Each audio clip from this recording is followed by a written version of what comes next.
Hello friends, எல்லாரும் எப்படி இருக்கீங்க? இன்னைக்கு நாம ஒரு சூப்பரான வரலாற்று பயண பெட்டிக்குள்ள போறோம்.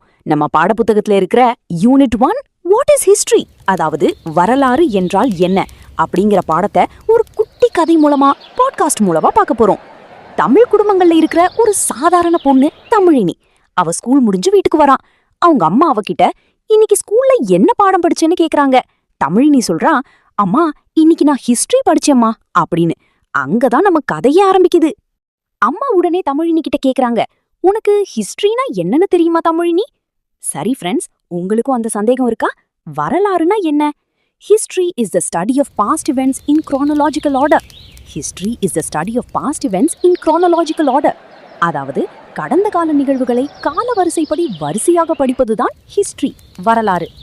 மறுபடியும் சொல்றேன் ஃப்ரெண்ட்ஸ், கடந்த கால நிகழ்வுகளை கால வரிசைப்படி படிப்பதுதான் வரலாறு.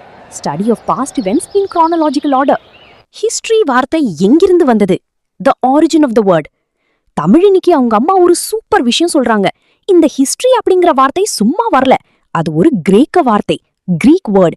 ஹிஸ்டரி என்ற சொல் இஸ்டோரியா என்ற கிரேக்க வார்த்தையிலிருந்து வந்தது.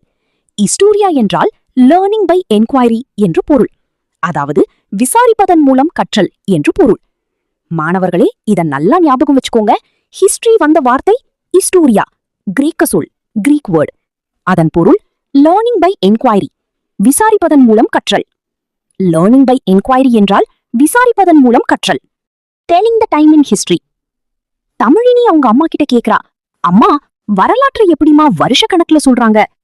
அம்மா அழகா விளக்குறாங்க. வரலாற்று காலத்தை நாம பிசி மற்றும் ஏடி அப்படின்னு பிரிக்கிறோம். பிசி என்றால் பிஃபோர் கிரைஸ்ட், கிறிஸ்துவுக்கு முன். இதை இப்போ நாம பிசிஇ, பிஃபோர் காமன் ஈரா, புது ஆண்டிற்கு முன் அப்படின்னு சொல்றோம்.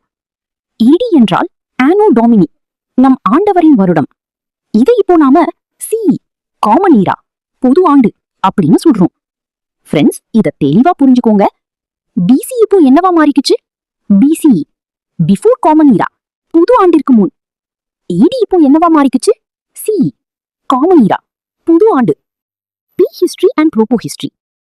தமிழினியோட அம்மா அவளுக்கு அவங்க முப்பாட்டனார் கிரீட் கிராண்ட்பா பயன்படுத்திய ஒரு பழைய பேனா, ஓல்டு வுடன் பென் மற்றும் அவர் எழுதிய டைரிய காட்டுறாங்க.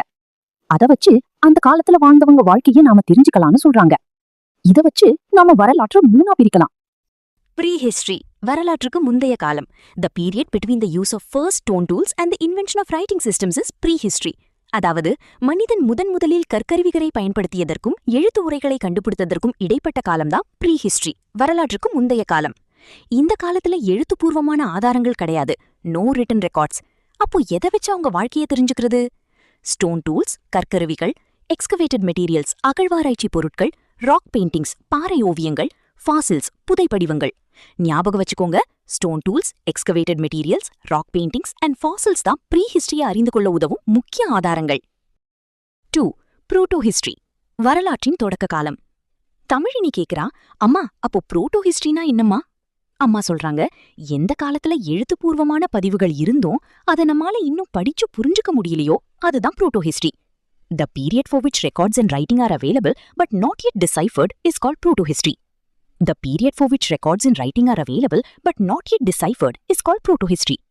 எழுத்து வடிவ ஆதாரங்கள் இருக்கும், ஆனால் அதை இன்னும் நம்மால் வாசிக்கவோ புரிந்து கொள்ளவோ not yet deciphered முடியாது. இதுதான் proto-history, வரலாற்றின் தொடக்க காலம். இது ப்ரீ ஹிஸ்டரிக்கும் ஹிஸ்டரிக்கும் இடைப்பட்ட காலம். 3. ஹிஸ்டரி, வரலாறு.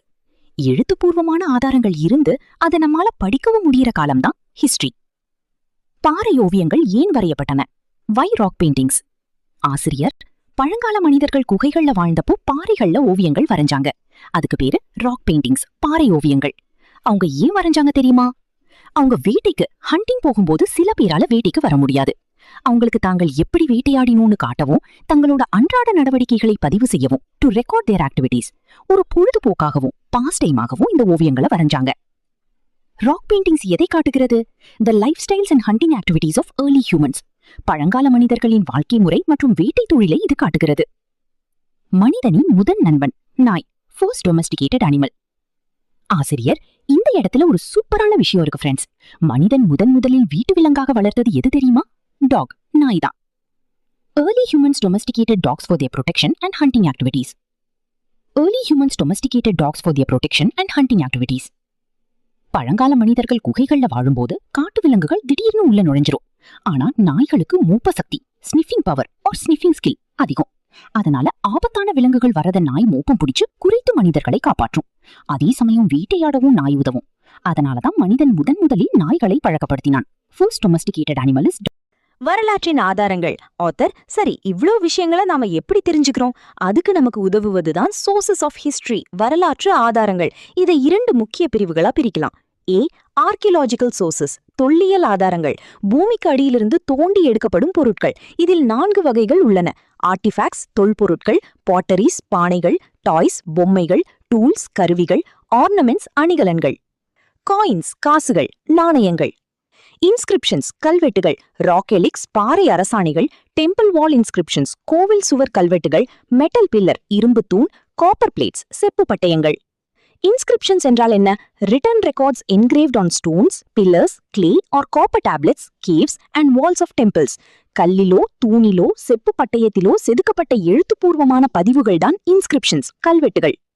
எபிகிராஃபி என்பது என்ன? The study of inscription. கல்வெட்டுகளை பற்றி படிக்கும் படிப்பிற்கு எபிகிராஃபி என்று பெயர்.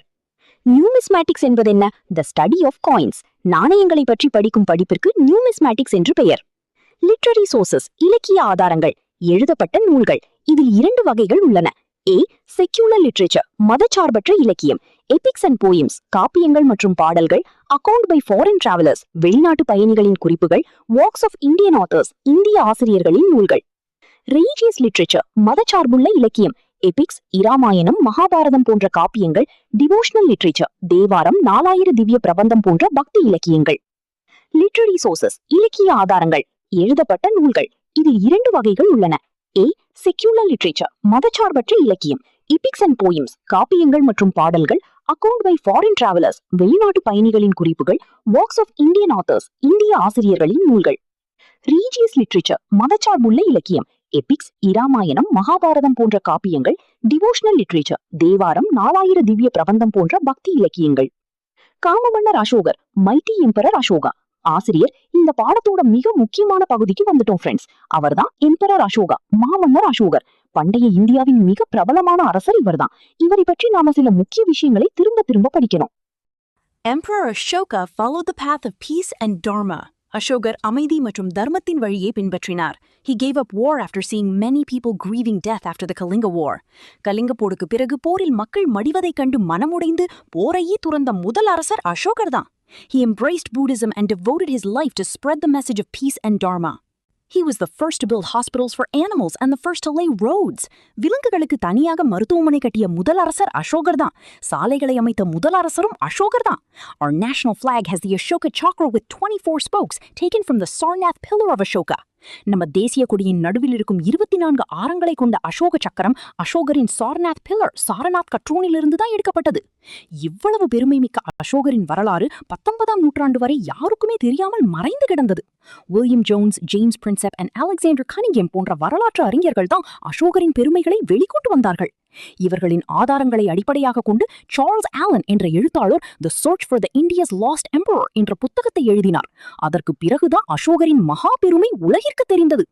Emperor Ashoka followed the path of peace and dharma.